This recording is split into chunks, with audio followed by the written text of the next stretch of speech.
여러분 안녕하십니까? 국내 코로나19 신규 확진자 일주일 만에 다시 10명대로 내려왔습니다.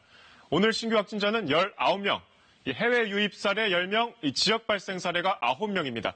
지역 발생 9명 가운데 서울 이태원 클럽 관련 확진자는 6명인데 클럽에 다녀온 사람은 1명에 불과하고 나머지 5명은 접촉자였습니다.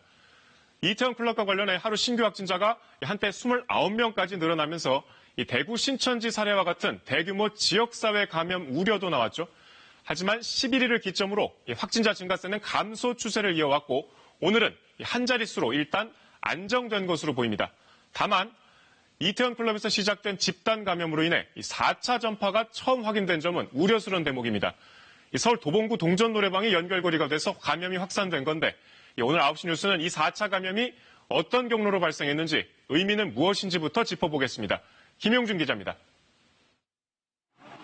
2명의 확진자가 나온 서울 도봉구 창동의 동전 노래방입니다.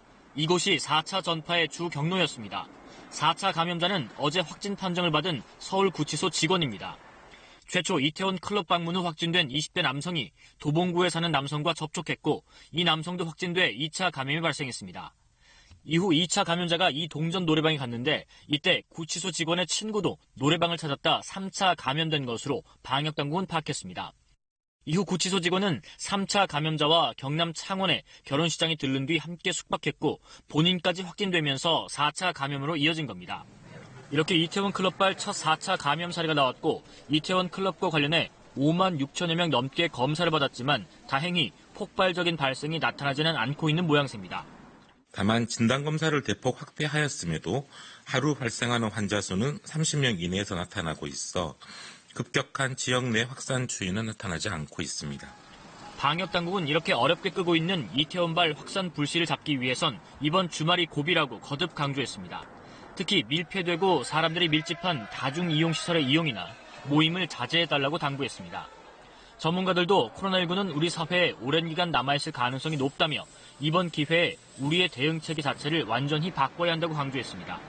우리 생활 그리고 우리 일터에서 감염병 발생에 대한 조심함 또 경각심이 얼마나 중요한지 이러한 조심함과 경각심을 통해서 생활 속 거리 두기를 실천해서 이런 가운데 자가격리 무단 이탈 사례가 또 나왔습니다.